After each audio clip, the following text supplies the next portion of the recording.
The snow melted early this year. That's a pleasant surprise. Winter is not quite done with us yet. I'm sure it is. She always has her secret plans, just like all of us. The plans, wishes, and dreams of a storekeeper, carefully made and saved. Every single one of them. Like chubby, helpless babies created with tender love. And what can we do but protect them and help them grow? Winter especially likes to play the trickster. Her plans are always a little more cunning and a little more evil than others. Even today, as the sun calls down and fresh birdsong drifts from every tree, a whispering cool breeze glides across every willy-nilly surface. It feels like a warning, as if there's more to come. Still, it's nice to see the greenery in anticipation of April showers. It lifts your spirits and makes you forget about the creaking in your joints. It energizes you like you've been working out. Ben doesn't agree with me, but he would. The man sees the world without poetry. And he can't hum a tune, so there you go. He's worried this early thaw will be bad for the crops. Well, maybe. It could mean a hot, dry summer, or it could mean a late frost. But it doesn't matter much to me, and I can't bring myself to take it seriously. After all, no matter what the weather does, the men in the neighborhood always find some way to make it bad for the crops. If they ever took the time to not talk about it, I'm not sure they'd have anything to talk about at all. And why should we care? We haven't been farmers in, 20 years. Ben can talk and worry until his heart stops. It doesn't concern us anymore. 20 years. Wow. Has it really been that long? 21 summers since Kevin left and left us alone. And another year for us to admit the obvious. It had been a hard time. He was my baby, my youngest child. You know, it takes a woman a while to learn to find value in an empty nest. A lot longer than a man. And maybe it will take her a while to find value in herself too when all her children are gone. Maybe she'd never recover. And Kevin's leaving was doubly hard. He forced us to leave the farm. Even then, a generation ago, we were too old to handle everything on our own. Without Kevin and Michael around to help, it was just too much. I didn't mind leaving much. I still don't. Oh, I miss the scenery, the green smells of summer, and the everlasting tranquility. But I'm glad to be rid of all the associated work. And I'm doubly glad to be rid of the damn animals. It was enough animals for this woman to have 3 males around. Thank you. Anything else just seemed like punishment. Ben didn't mind, though. He still mourned the loss. He'd always been so proud of this land, like it was another child, his firstborn, the apple of his eye. And now, decades later, enough time for our Michael to marry and raise a child, he still doesn't know what to do with himself. He looks for excuses to work, or other farmers to talk to about the weather. Poor man. He's a wrinkled old orphan at sea, landless, lost, and terribly unclaimed. All he knows, all he values is dirt. Mud he can stand on. Dirt he can plant plants in. Dirt he can live off of. And I'd give it back to him if I could, even if it meant more damn cows. Of course, I can't give it back to him. We're stuck here. There's nothing to say about it. Castlewood isn't a bad place to end it all, though, if ending it all is what you have to do. It's not so small that there are no kids here, which is nice, but it's also not so big that people like us start to feel overwhelmed.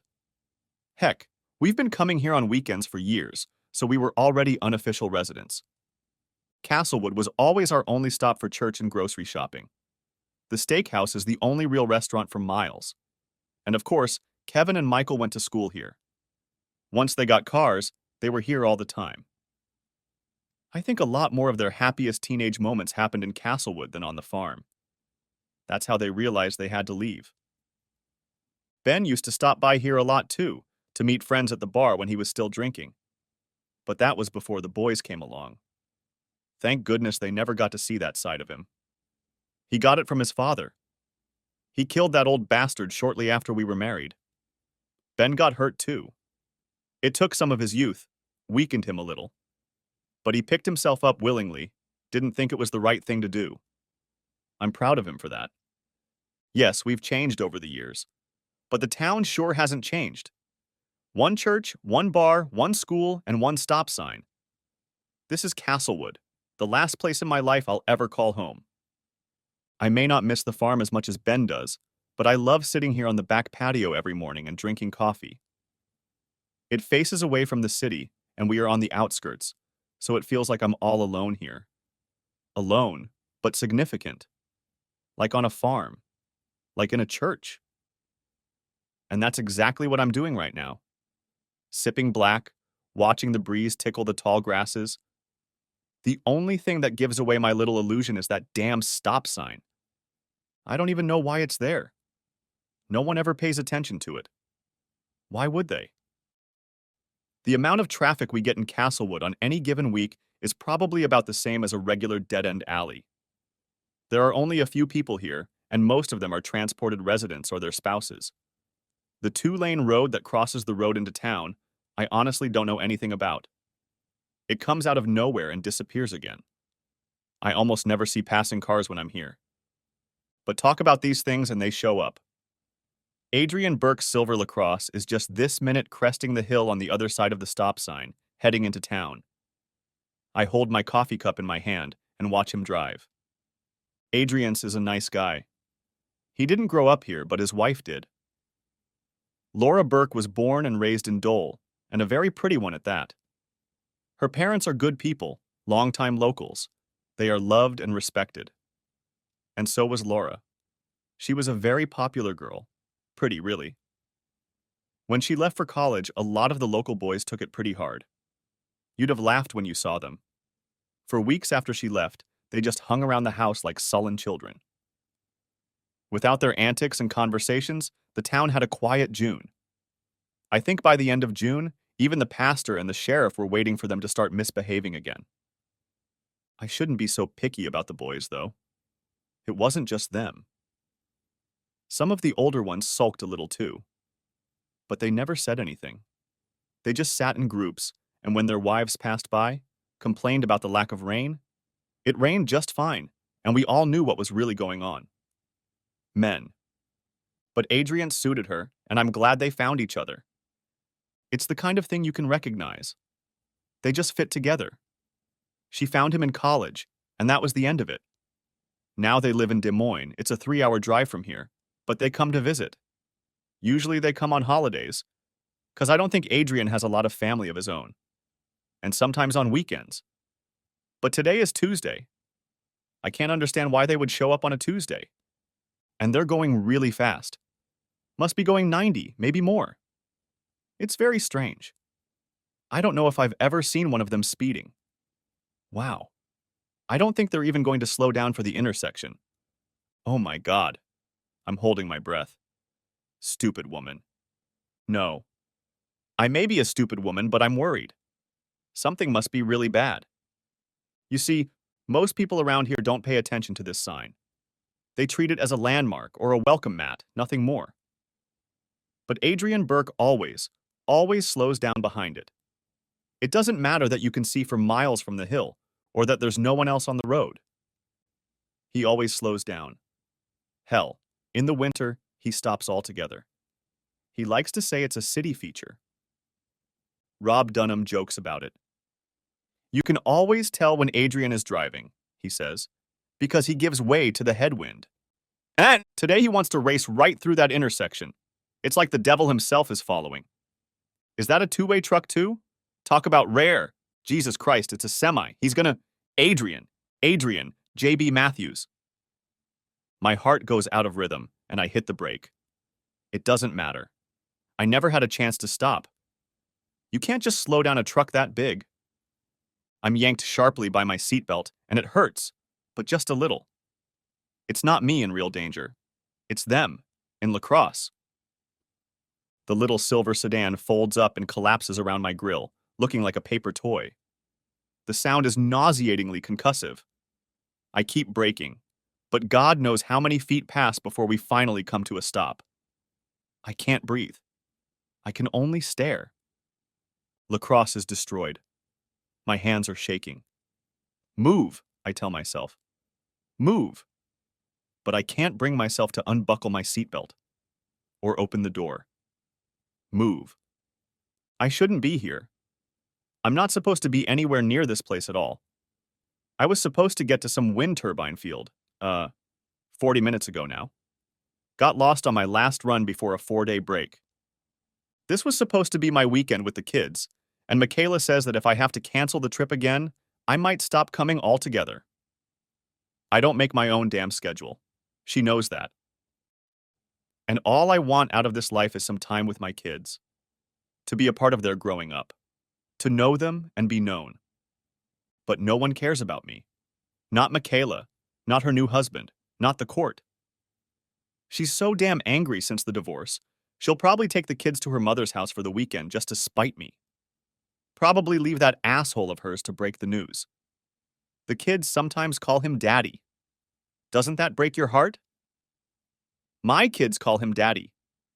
I'm in a hurry. I'm desperate, but I'm also a cautious guy, so I'm not speeding. At least that's what I can claim. And I was actually driving down the road and trying to guess the name of the small town to my right when Lacrosse appeared out of nowhere, right in front of my face. There was no time to react. I punched him hard. My fingers finally fumbled for the seatbelt lock. I can't look inside the wrecked sedan, but stains of dark, foreboding blood splatter all over the crumpled hood. The silence amazes me. No screams or calls for help. My God, I've just killed a man. Ben Jones. The basement is dusty and damp, and cluttered. We've got 2 decades worth of junk in here. I can't get this woman to throw anything away. And on those rare occasions when she does agree to throw something out, I find some quiet excuse to leave it. If she notices, she doesn't say a word. And yet there are pile after pile lying around down here, providing a good life for insects. Most of them are really worth leaving behind. Honestly. But it raises a stink. Some people will disagree, call us hoarders or something. But there's always a reason to keep. Michael's old comic books, Kevin's tricycle, the tent we bought for the Wyoming trip, the one that broke the first night. We never used it after that, but here it is. These things are useless. These things are my life. I'm actually looking for an old vacuum cleaner right now. The new one's noisy and the roller won't spin. Thought I could use the old one to try to fix it. They're not the same model, but the same company. At least it will give me a purpose for the afternoon. Something to keep myself busy. But Rachel's scream gives its own purpose. I come running as fast as I can, but she's just standing on the porch with coffee on her jeans and her mouth closed. I reach out my hand, fearing she might burn herself. And then I see the ruins. Jesus Christ. Is this Adrien and Laura's Lacrosse? It's a wreck. It was almost flipped over. Are they in there? Oh my God, are they dead? The door to the cab of the truck opens, and a burly, middle-aged man falls out. Lands on his hands and knees, looking disoriented.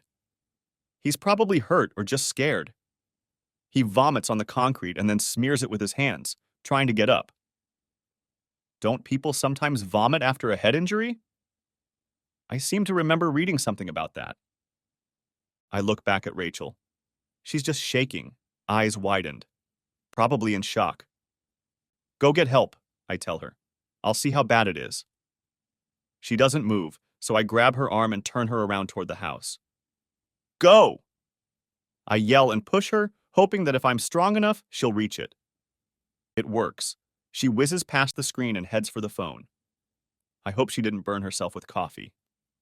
It's a long way from the accident, and I'm already an old man. By the time I get there, the truck driver is bent over the Lacrosse, holding his hands out to the wreckage. He looks stunned. Some of the vomit is stuck in his beard, and there's blood on his forearms. I don't think it's his blood. He looks at me with a horrifying sense of guilt. I'm sorry, he says, and I doubt anyone in the history of this world has ever said anything more sincere. Are they alive? It's just one guy, he says. I think he is. I look over his shoulder and see Adrien Burke. The air comes out of me. He's dead, or dying. He must be. His head's all wrong. It's just, wrong, like the skull's been crushed. Eyes wide open but not moving, probably can't see anything. The left one is blurry and swelling rapidly. The face is mottled with oozing cuts from glass. Below the shoulders, everything seems to be fine. but who can tell? He begins to shake, and the truck driver's hands slip as he tries to hold him in place. Adrien's lips move, but I don't think he's trying to speak. It looks more like some kind of seizure. There's so much blood. I've always seen it on the farm, but it's different when it's an animal. You get to the point where you don't even notice it anymore. But it's a man, a good man, and he's dying right in front of me. Adrien, I say, and I wish I hadn't. It doesn't help anything, just makes it all the more true.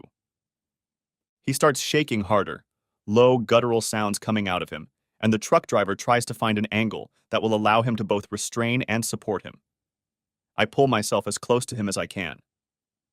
Carefully, like the birth of a calf, I take Adrien's shattered head in my hands. I don't know what else to do but apply as gentle pressure as possible and hope that I manage to bind Adrien's fractured skull until help arrives. "I'm sorry," the truck driver says again. "And what do you say to that?" Rachel Jones. I might just slap myself. Stupid, stupid woman. And everyone wants to believe that they won't be useless in an emergency. But Ben had to yell at me to get me to move, and then I stood uselessly while the ambulance rushed from county hospital and the men held Adrien in place. Worse, it wasn't until the paramedics showed up and were able to get Adrien into the car that I noticed half the town standing around gawking at us. I watched them stare at me, and then it finally dawns on me that Bill and Amanda Dole probably haven't been told anything.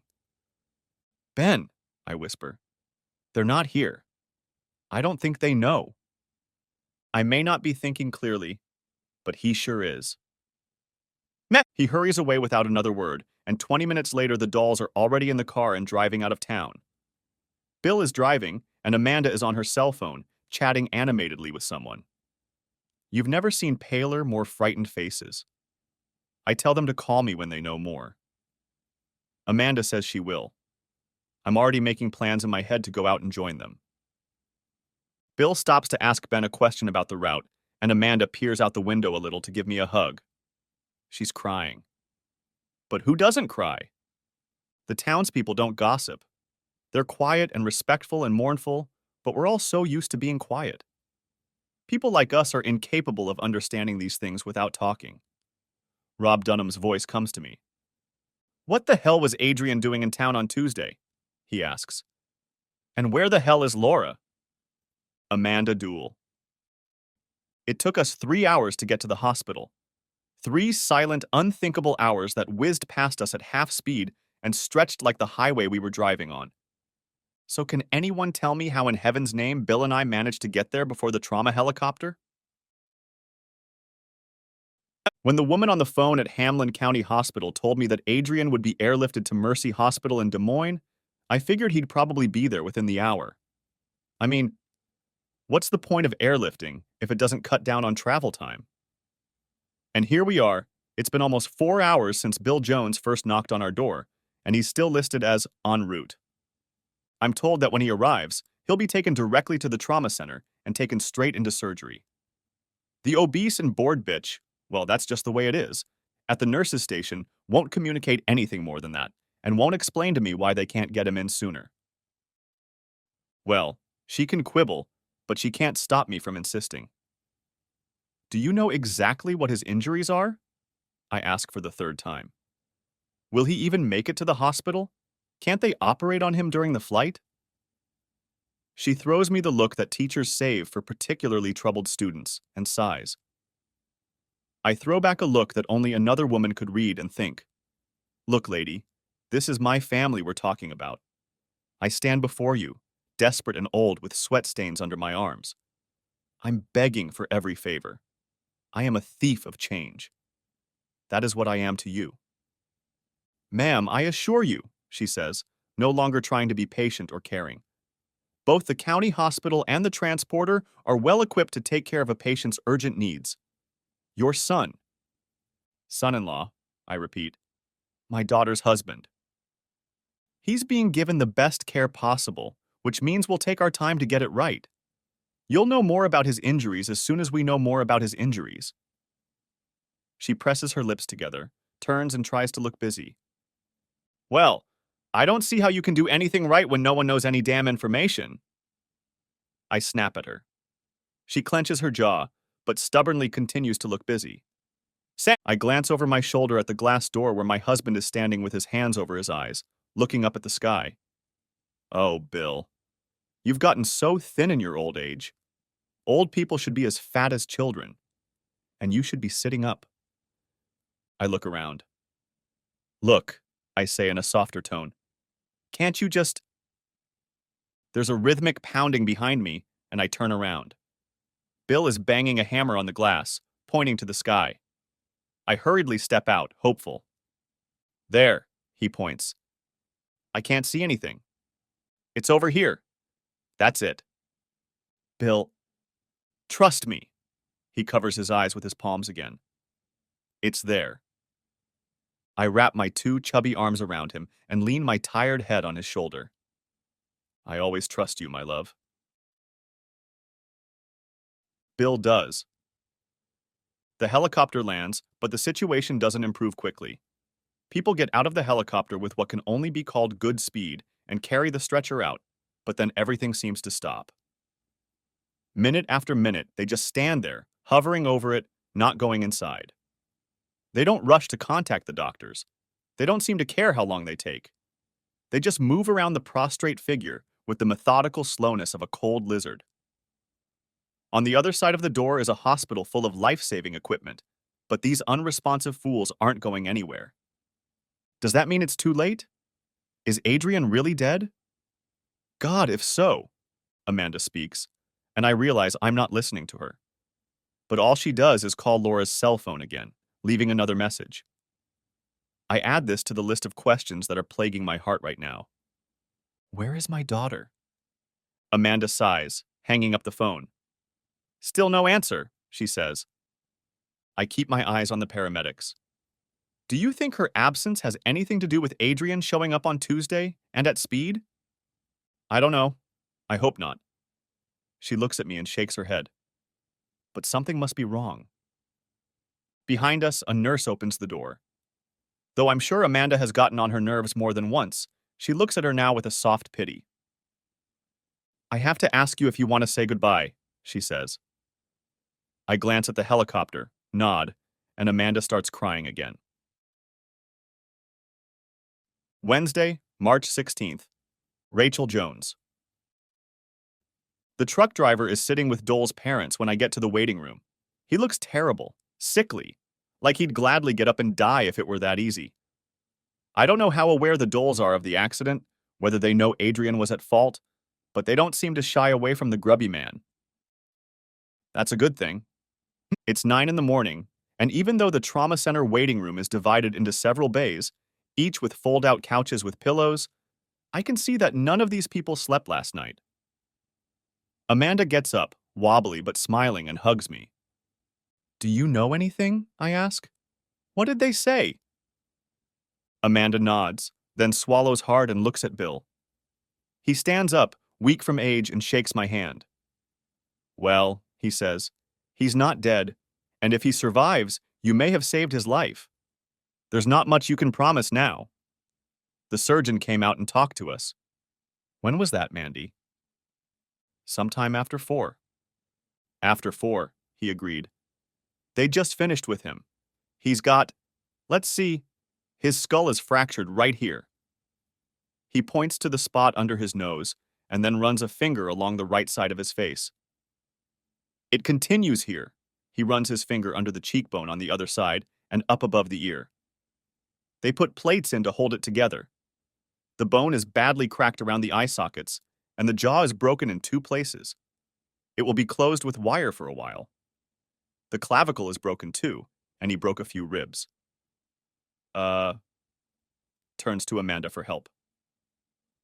The last thing they did was go inside and take out all the glass, she says, more to him than to me, and he snaps his fingers. That's right, glass. He had a lot of glass in his face. They took it out and stitched it up, though they say there's going to be quite a bit of scarring. They had to leave a big chunk in his eye. In his right eye? I ask. It looked terrible. Yeah, the right eye, it's gone. I look at him in horror, and he puts his hands up. I'm sorry. It's not gone. It's gone. He'll just never see out of it again, is what I'm saying. They're going to wait for the blood to drain out and then try to remove the glass. If they succeed, and it doesn't shrink in size, at least it can stay inside. Otherwise, if it shrinks, he may need a prosthetic. They, they, he sighs. I'm really sorry about that. I'm really tired. We're all tired. It's hard to remember some of this stuff. I understand, I say. I completely understand. Did he? Didn't sleep at all? No. No, and he won't for a while yet. It's on purpose. I think they've put him into a chemical coma, that's what it's called.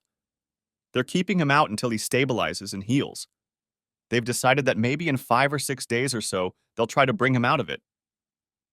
If, he stammered. We were told to be prepared for the possibility that he might just pass away, Amanda said. He had severe swelling of the brain. They drilled a hole in his head to reduce it, but...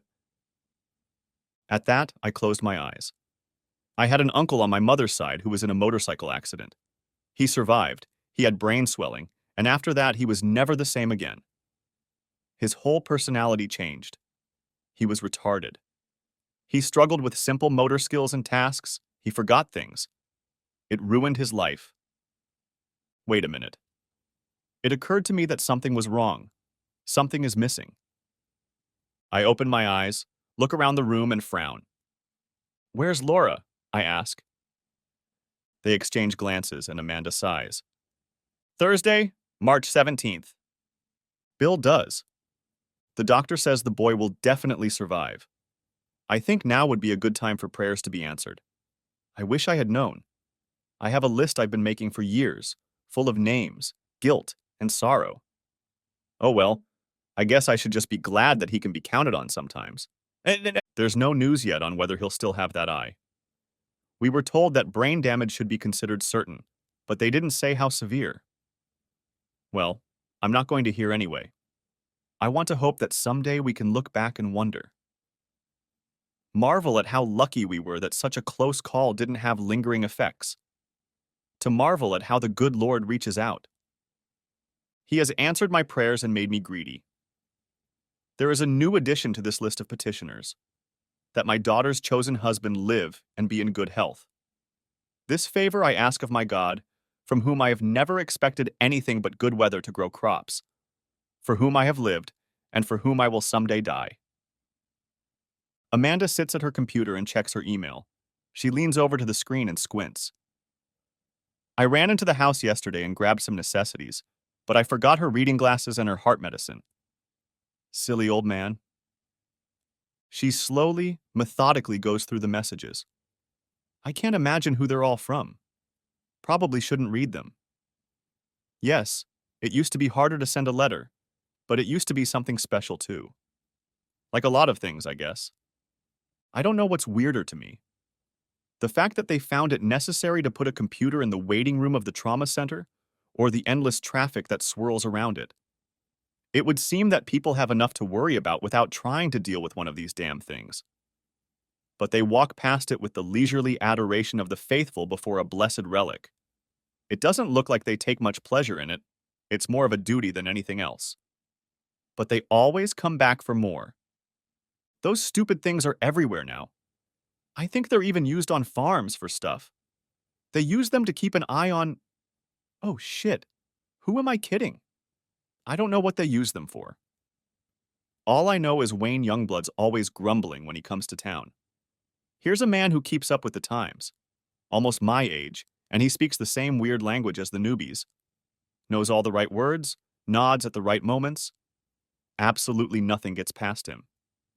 And I guess I envy him for that. I'm a time capsule waiting to be buried, and I know it. I couldn't go back to farming now, even if I had the money. Obsolescence is my only remaining state. That's what I'm in. And yet that computer that Amanda keeps turning on is going to end up being just as obsolete, and it will get there much faster than I will. So I guess it's a draw. I finally talked Rachel and JB into going home. Rachel was clearly exhausted, and JB needs to get out of here if he's going to get rid of the guilt at all. It's eating him up, devastating him. He quit his job over it. Said he could never drive those cars again. I don't know what he's going to do. Anyway, he needs to see the kids. I promised I'd keep him in the loop. He does seem like a nice guy. In some ways, he reminds me of Logan's kid. What was his name? I forget. It's a sad story, too. The kid was supposed to be helping his dad work the fields. Oh, maybe 30 years ago. He asked for time off and went out with some friends instead. Dad's tractor overturned, and when they found him, he was gone. Asphyxiation. Just couldn't breathe under that weight, though I think it took him a while to get going. He probably died hoping his son wouldn't blame himself for the whole thing. But he did. The elder Logan passed away on the last Sunday in May. His son, displaying a patience not usually characteristic of youth, waited a whole year for that day to come again. And then he hanged himself from the nearest tree. Philip. The boy's name was Philip. Terrible. Mrs. Logan is still around, but she's a quiet old bird. There was a daughter, too. I wonder what happened to her. Amanda gasps. I turn to her. She waves her hand and calls out to me. I don't have the strength to run, but I hurry. What's wrong? I ask.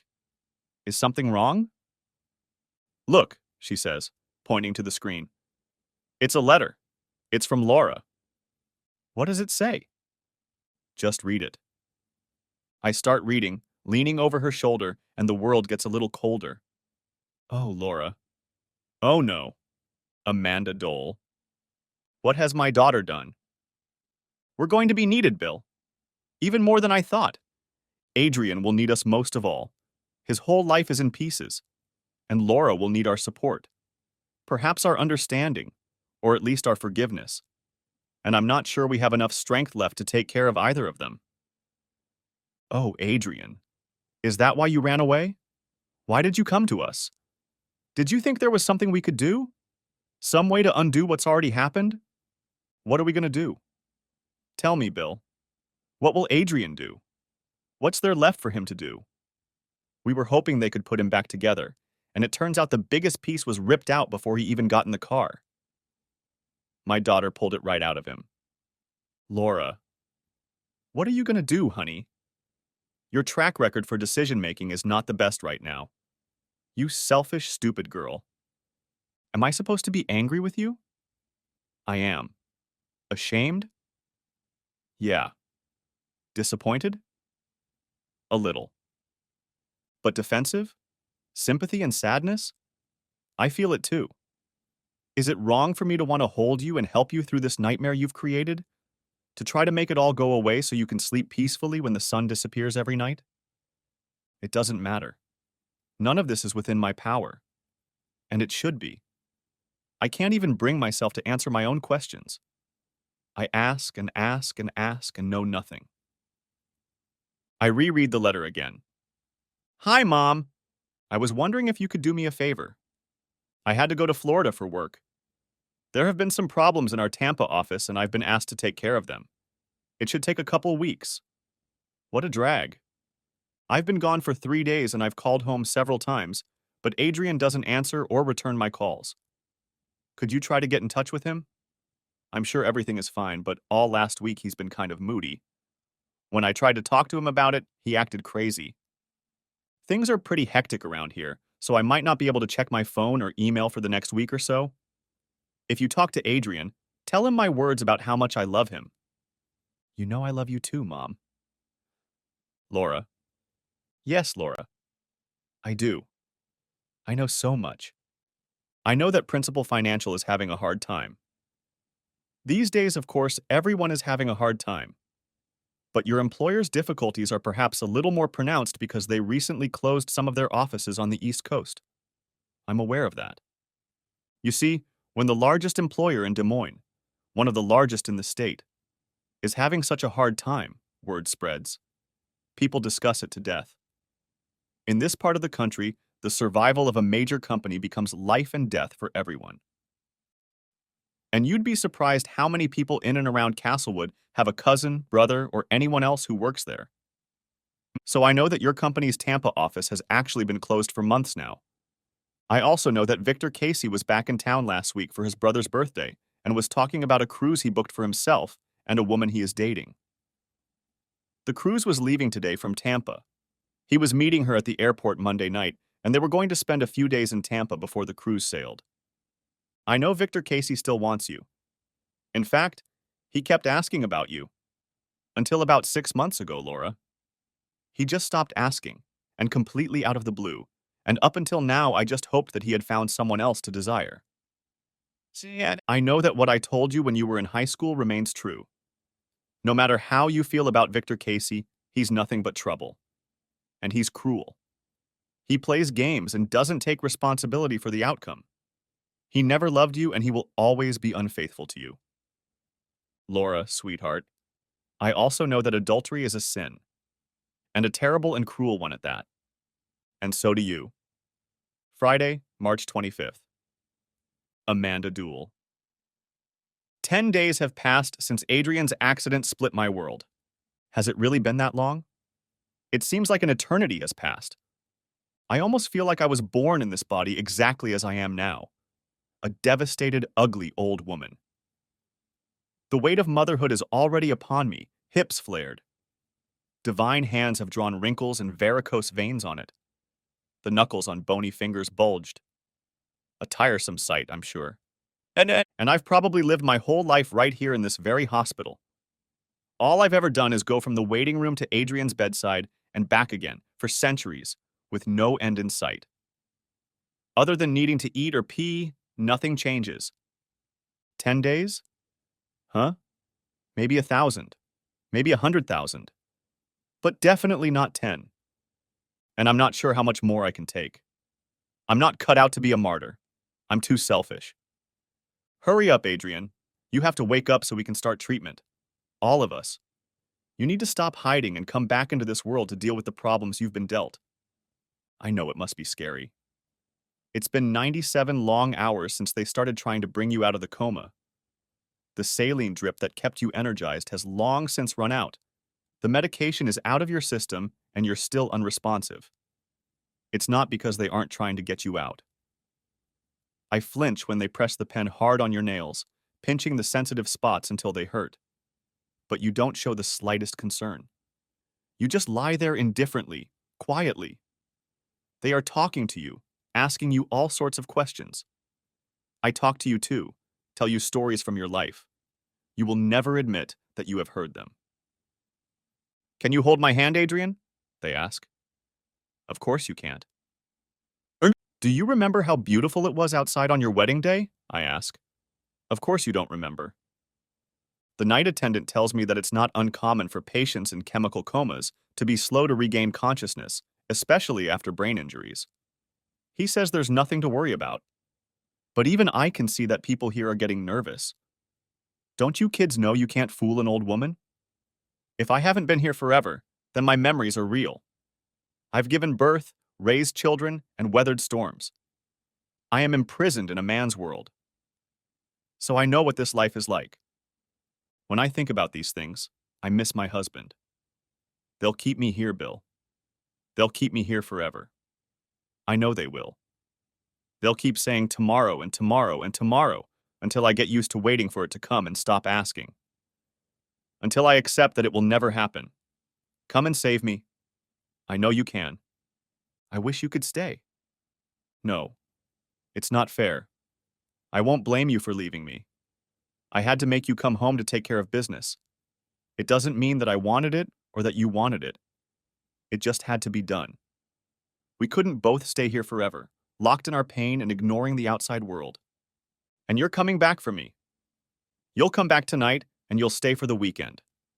You will never leave your love. Not like Laura, our daughter.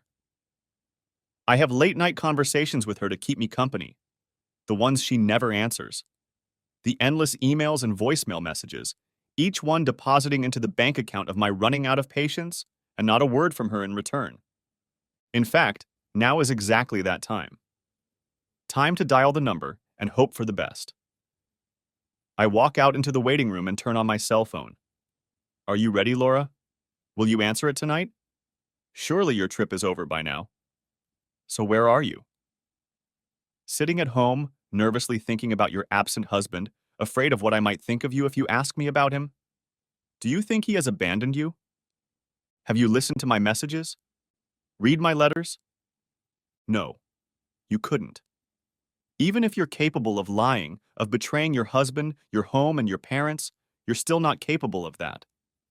You couldn't know he was hurt and just sit at home, hiding from the world to save face. I rub my eyes and look at my phone. I have 6 missed calls. Immediately switching to the call log, I swipe my thumb across the screen. It's from Laura. They're from Laura. And there are messages on there. My fingers shake as I press redial. I can listen to the messages later. Right now, I need to talk to my daughter. My lungs tell me I'm holding my breath, and I force myself to exhale. Get a grip, Amanda. It's in moments like this that the plot unfolds, and it turns when Laura answers the phone. Mom! She screams in my ear. What's going on? There's a frenzy in her voice. Lost. It's easy to sympathize, to forget what brought her to this point. But I can't. Laura, darling, you have to listen to me. Adrien has been... He's awake already? He knows that I... Laura's voice trails off. Of course he does. Of course she would have known by now. If she'd read a single letter or listened to a single voicemail, she'd have gone through them all by now. Oh, my little baby, what are you up against now? He didn't wake up. He's been put into an induced coma, but they're having trouble bringing him out of it. Where are you now? I'm on the highway. I'm driving as fast as I can. Don't, honey. We're not going anywhere, and I won't survive if you get hurt too. Mommy. She doesn't say anything else, but I can hear her crying. I'm so sorry, baby, I tell her. And I think I mean it. You don't know, she says. You don't know what I did. And then she hangs up before I can tell her I know. I dial my home phone number. Bill answers, his voice tired. All this stress and traveling and loneliness is taking a toll on his health. And the next few days aren't helping matters. Bill. I don't even try to restrain myself from screaming. I talk to Laura. She's back and she knows everything. She knows about the accident. She's coming here right now. A sigh breaks out. I'm on my way, he says simply. And then the line cuts off.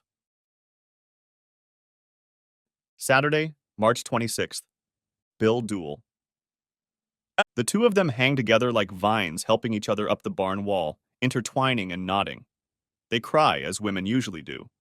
Lots of noise, a few words, but nothing that makes any sense. All the sobbing and stuff gives me a headache, but I know enough to stay calm. Laura looks devastated. What the hell is going on? I saw a doctor on TV once, a psychiatrist or psychologist or whatever it was, talking about men and women. She was a sight to behold. Here's this ripped, fiery-looking lady telling a female audience that men are afraid of women's anger and jealous of women's strength. And all these fat women just shook their heads like they'd been blown away by the wind. Told them what they wanted to hear. A woman talking to women about what men think and feel. What a joke. At least when men talk to each other about women, it's just an admission that we can't understand them. There is wisdom in admitting you don't understand. Women, on the other hand, think they know everything. Anyway, I've never been afraid of angry or crying women. Yes, it makes you tired, all that noise and tears. But it doesn't scare you.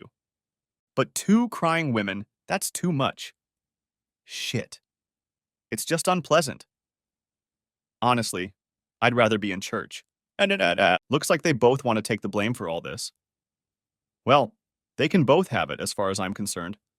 I've just about given up tolerating and sympathizing with anyone not named Adrien here. All this sobbing and trying to measure my guilt isn't going to help this boy one bit. In fact, it's going to hurt. If he ever wakes up, God willing, the last thing he'll need is a couple of women so immersed in their own feelings that they spend more time talking about themselves than caring about him. Bill, Amanda finally says through her tears and snot, could you get us some Kleenex? I raise my eyebrows. Run an errand while you go on and on and on? Well, that's about right, isn't it? No, I say. She throws me the look that women like to throw at men.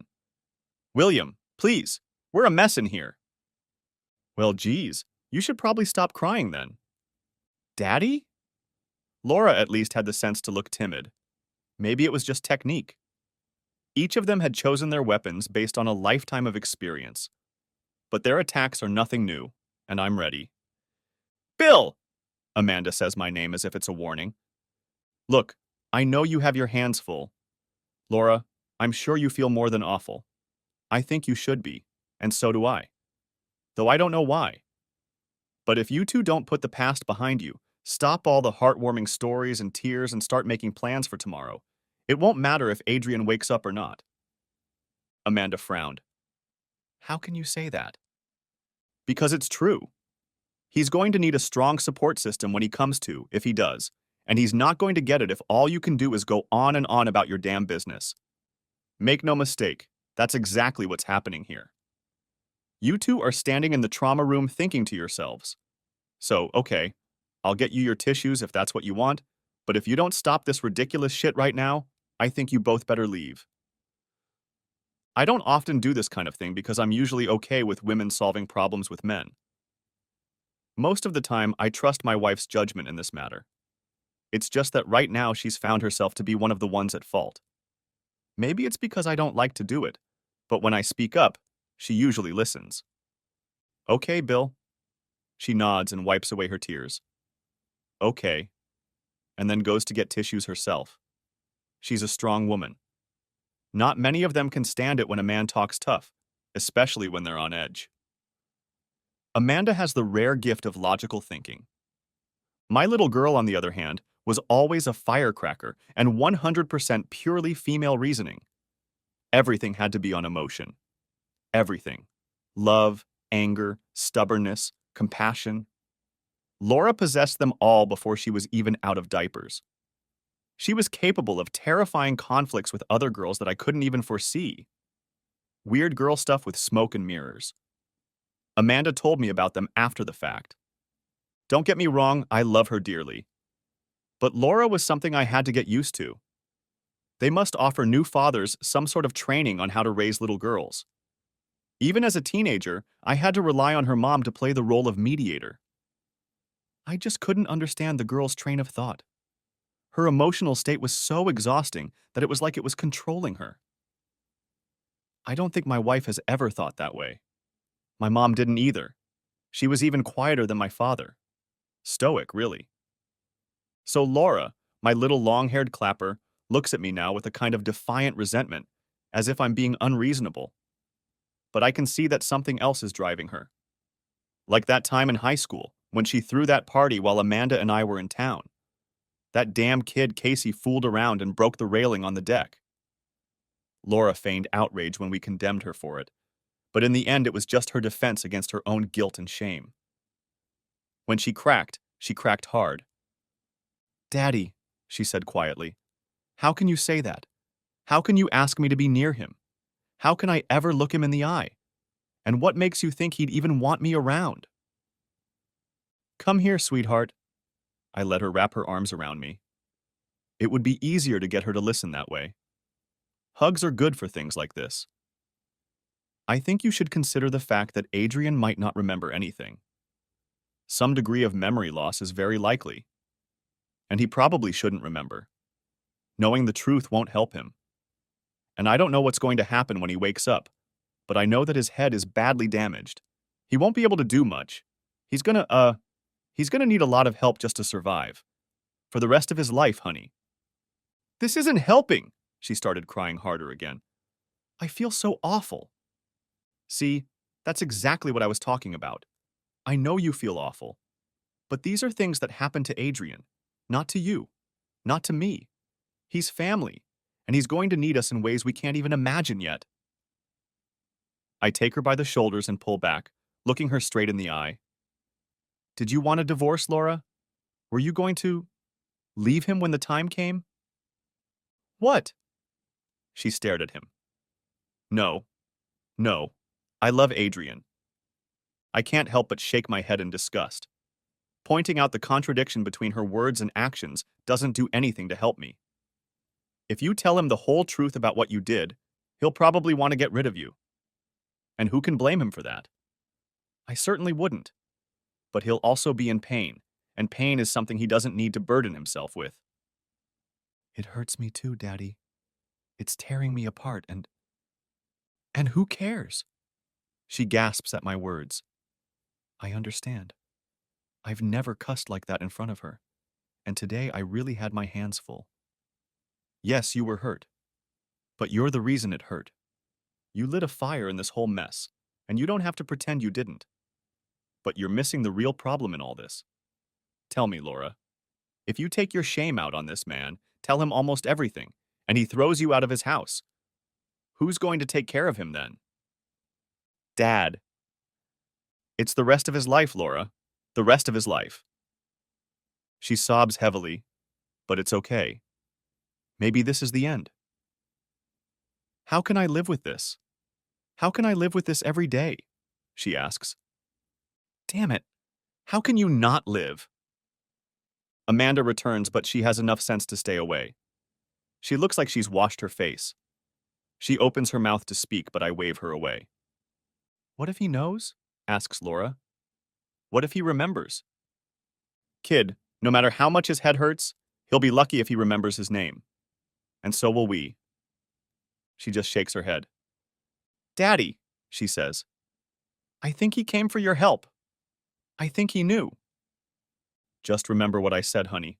We have to do what's right for him now. If he doesn't remember, then so be it. Amanda Dole. Bill keeps trying to get through to Laura, to get her to give up her guilt in the name of protecting Adrien, but he's only wasting his time. Oh, my love, you want so badly to find a way out of this situation. I know you do. But you're just a man, and men are born to work. Functional, useful, maybe even necessary, they keep this world alive. But they don't understand it. And they don't understand women. They just can't. Right now, what you don't understand is working against you. You don't understand what it means to not know what you want. Not really. Men love goals and accomplishment, so even when they're unsure of themselves, they still look for signs of success. You don't know what it's like to want two completely different things with equal and unrelenting vigor. How a woman feels when she's happy with a man like Adrien Burke, but is drawn to another man, like Laura is drawn to that jerk Victor Casey. I doubt you understand how a woman sees a man either. So you see none of the reasons why you can't get through to your daughter. She's terrified and full of guilt right now, yes. And she just went through the shock of almost losing the man she built a life with. The man she loves. But that doesn't mean she doesn't feel the pull anymore. It means she's even more confused and lost. And somewhere inside her is the thought that spending the rest of her life being punished for a momentary slip-up is too much. It will grow, digging into her emotional core like fingers in the sand. It will point out to her that her growing unhappiness has to do with Adrien, not Victor. It will tell her what she wants to believe. It will tell her that Adrien is better off without her. It will tell her that the accident doesn't really have that much to do with her affair, that it wasn't her fault, and that someday her parents will understand why she had to leave her invalid husband. And it won't be long. A woman in emotional turmoil is a weapon against herself. It will act faster than you can imagine. What's more, it'll start leaning in and telling her these things. Right, now. Part 2. Sunday, March 27th. Laura Burke. He's awake. Oh God, he's awake. The doctors come and go with the same haphazard frequency, but you can read the obvious relief in their faces. I don't think they were so sure he'd even wake up. Adrien doesn't speak yet, and his face is strikingly expressionless. It makes him seem even more lifeless than in his sleep. But he's watching us as we move around the room. His pupils follow every movement, especially mine. He keeps looking at me, almost passively. I can't stand it. What is he thinking about? What is he remembering? I feel like I'm being evaluated or scrutinized every second I'm in this room, but he doesn't even frown. Or smiles. Oh God. What if he doesn't even remember who I am? The doctor says it's too early to tell. His awareness is minimal right now, but growing rapidly, like a drawn-out version of a person who wakes up after sleeping too long. But it's still possible that the damage is extensive. Without saying exactly that, without committing to it, they seem to be setting me up for the possibility of permanent disability. Am I really going to spend the rest of my life as a caregiver for someone who has been broken by my selfish stupidity? Is this what I'm going to get up every morning for? To the tattered remains of a man I killed who refused to die? I'll do it. I promise you, Adrien. I'll do it. Every morning. Always, without fail. I'll be there for you. I'll make it as right as I can. Just don't hate me for it. Rachel Jones. Amanda called this morning with good news. Adrien was awake. It was really nice of her to think of me.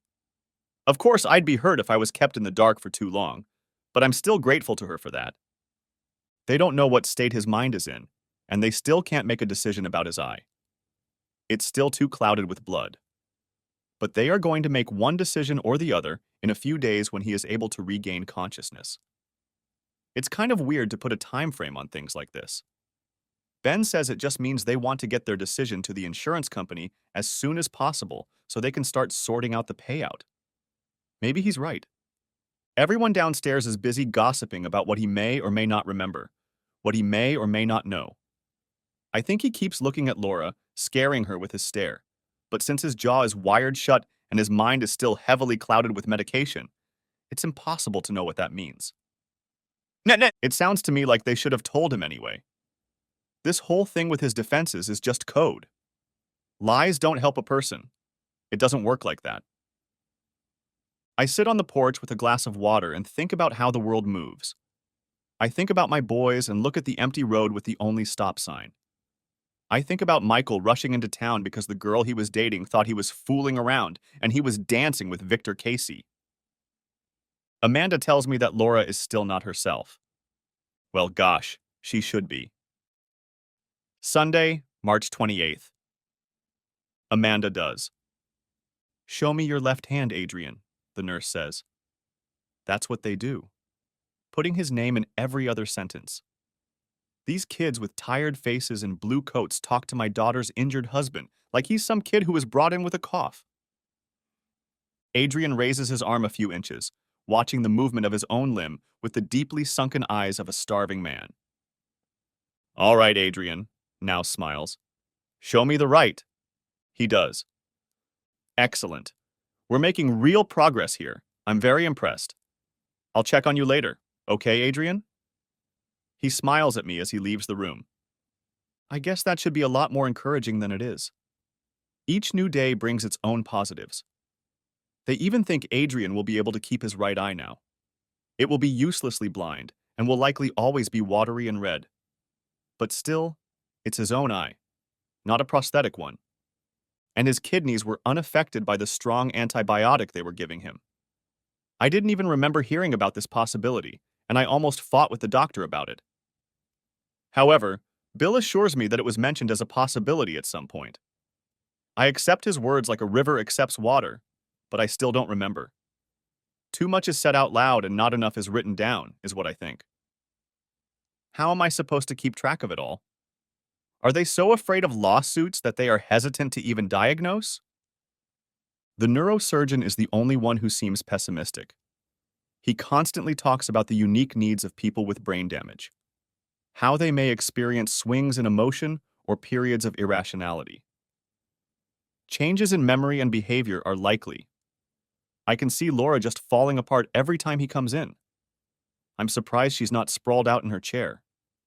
Well, that idiot can say whatever he wants. He doesn't know Adrien Burke. This man is going to surprise them all. He has to. I worry a lot about the future in a way I haven't in a long time. It's a hell of an experience. At my age, you'd like to think you've earned the privilege of relaxing. To have that word doesn't mean so much. The future. It should be so unimportant. I thought I'd seen all my worst problems come and go. Even the things I worry about. Cancer or Bill's heart. don't seem so terrible now that we've survived the hills. Now that I feel so heavy and tired all the time. Now that I'm old. May these pains be forgotten and the Lord take me home. But now? It's hard, isn't it? I want my daughter to be happy. Admittedly, I hope she will suffer minimal punishment for her actions, despite how angry I am. And I won't feel any guilt. But Adrien is family too. He didn't deserve anything like this, and I cringe when I think about what she put him through. I can't understand it. It's like finding out your child is a violent criminal. They can lay out the evidence right in front of your eyes, but they can't make you see it. They can't make it real. Adrien falls asleep again. His eyelids droop, and he doesn't fight them. It doesn't take much to exhaust him now. The nurse smiles at me across the bed, body and silent machines, then leaves. I reach out and touch my brother-in-law's cheek and allow myself to feel a slight pity. I hope you never find out what was done to you. I hope you never remember how badly she let you down. How she ran away. How she ran away into the arms of another man. And I hope that if you find out, you will be a good enough person to forgive my daughter for those sins. I hope I can too. Wednesday, May 5th. 54 days after the accident. Adrien Burke. I thought I would feel weird sitting in the car. I thought I'd be scared or desperate, like I have to get out before it's too late. But I don't feel any of those things. I'm just sad. I thought it would help me remember something. The doctor said it could happen, that it might trigger some memories. But it didn't do anything for me. I can half see my reflection in the window. I don't like it, so I close it. There's a stranger sitting in every mirror these days, and he's trying to look just like me. I don't bother. He always fails. There are too many scars on his face. His jaw doesn't sit right, like a broken toy. It's his right eye that gives him away the most, even though many people think he looks almost normal. I see him for what he really is. An undertaker's bad joke. And he's so thin. 30 pounds lighter than me. Of course. Laura looks around, probably wondering about the window, and I smile at her. She tries to respond, but her muscles don't move anymore, and she goes back to watching the road. This feels weird too. I should be driving. Maybe someday. I'm so lucky to have Laura. Now more than ever. If I had to drive alone, I thought about that stranger some more. It's not just the way he looks that bothers me. It's all the medications he's taking. All the doctor visits he has to go to. The difficulty with short-term memory. The way he balks at simple math problems, crumples uselessly like soft tissue when hit by a car, or can't process most of what he's read. This son of a bitch has no place pretending to be me. Not Adrien Burke. I'm a financial consultant, for crying out loud, and an avid science fiction nerd. My entire existence is tied up in things he can't do. I shake my head. The wind blows pleasantly against my face. It feels like time is rushing past me, speeding up with each passing second. Like I'll be old and dead in an instant. Laura's birthday was Tuesday. I asked her parents if that was why I was going to Castlewood. Maybe we were going to surprise her. They kind of said it was a possibility, but without certainty. Well, Amanda said it was a possibility. Bill just always looks at her with tension in his eyes and won't answer any of my questions. He looks really exhausted. I guess the two of them have had a hard time too. Anyway, Amanda claims that we discussed the idea, but nothing was definitely decided. It's not like I came all this way without some kind of certainty. Oh well. Surprise, Laura. I hope you like it. He looks like the man you married, only uglier, stupider, and more broken. Happy birthday. There's no gift check enclosed. I raise my hand and run my fingertips over my scars. I'm so sorry, honey.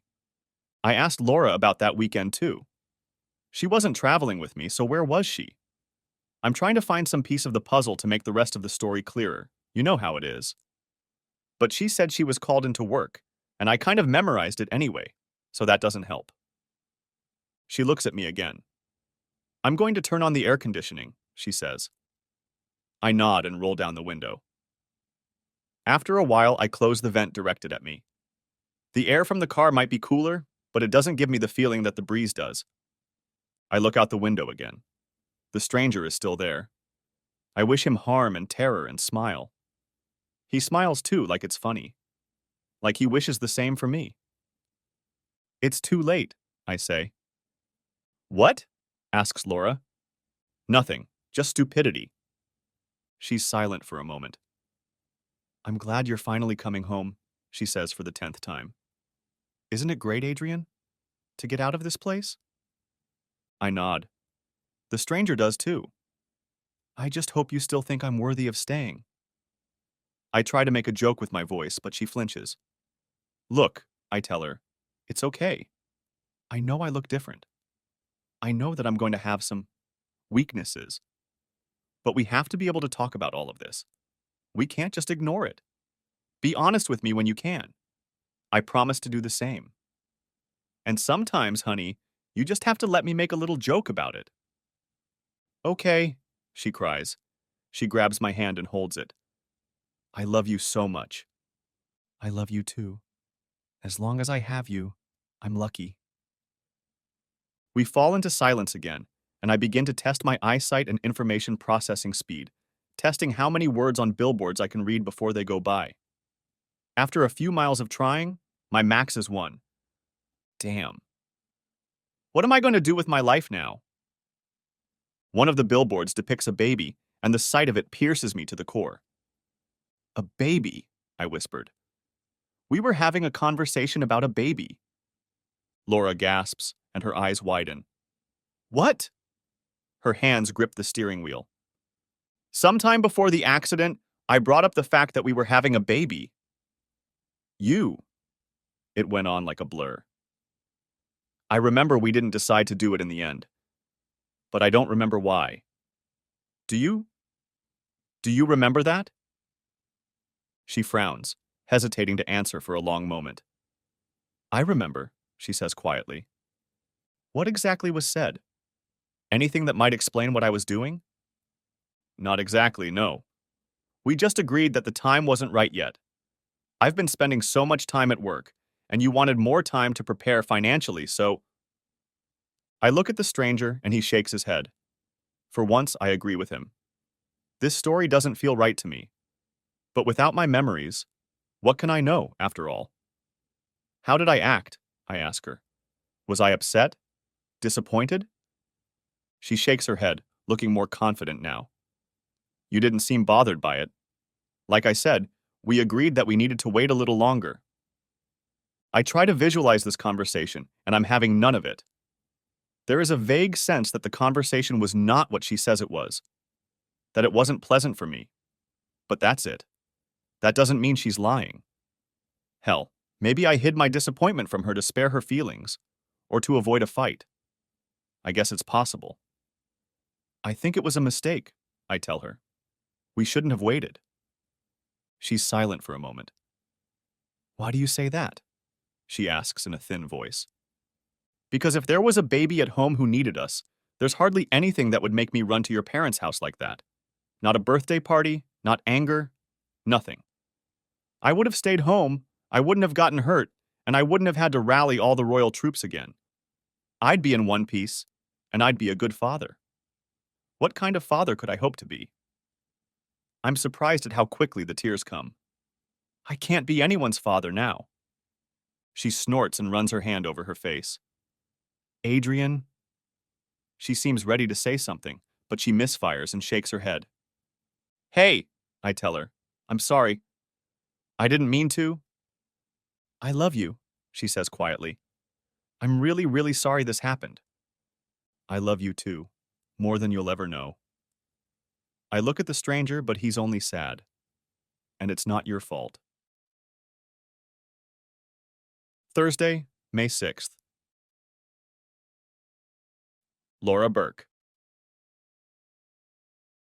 24 hours have passed, with the rest of my life ahead of me. I'm trying my best to stay positive, to make things work. But Adrien isn't helping. He's trying so hard to be independent, to be himself, and it's not happening. It's too soon. It's driving him crazy. This morning, he didn't realize where he was when he woke up. It freaked us both out a little bit. His short-term memory is improving, but his brain is stupefied by the encounter. He blurted out the most heartbreaking smile when he saw that he was home, in bed with me. I almost wanted to tell him about the affair right then. It hurt, didn't it? But nothing he could do to me in anger could compare to the guilt I felt in that moment. Now I'm folding laundry, trying to figure out what we should do this weekend, and I suddenly realize that I haven't heard from him in a while. I don't know why. Maybe it's this new fragility, but I'm nervous enough to go looking for him. He's standing in the center of the kitchen, deep in thought. Who knows how long he's been there? I lean against the front door and watch him, waiting, knowing he'll only ask me after he's done his best to handle this on his own, knowing he won't succeed. Finally, he sighs and says something inaudible. He doesn't always realize he's speaking inarticulately when he's not concentrating on what he's saying. I keep pointing this out to him, but he keeps forgetting. The doctor says it will go away with time. Maybe. What a huge word. I give him my warmest smile and gentlest tone. It's like taking care of a baby. What, honey? I ask. He wrinkles his nose irritably. I know what he's thinking. It's bad enough he has to ask at all. I'm sure it's driving him crazy to have to repeat the question. Where do we keep the milk? He says slowly. In the refrigerator, honey. A nod is all I get. He doesn't say thank you or anything else that could be construed that way. That would be an admission of his failure. He just turns and opens the refrigerator. The milk is in plain sight, but it still takes him a few moments to find it. I turn and walk down the hall. He doesn't want me to see him struggling. As I walk back to the bedroom, I hear my cell phone buzzing on the dresser. I have a new text message. I start to pick it up, but then I see the screen and freeze. It's from Victor. I haven't spoken to him or heard from him since I decided to check my voicemail when we sat huddled together at the airport waiting for our flight home. That moment felt like a greater betrayal than all the closeness, the lust, the emotional attraction I'd allowed to fester. I sat huddled against my lover when I finally learned that my husband had crashed. I thought about that name for a moment, Victor, then deleting the message without reading it. I'm not going anywhere, Adrien. Not anywhere. End of part 1. Part the second of may be coming out in 12 hours. Write in the comments if you're waiting for it. Also give a like under this video and subscribe to my channel. I hope you enjoyed this video.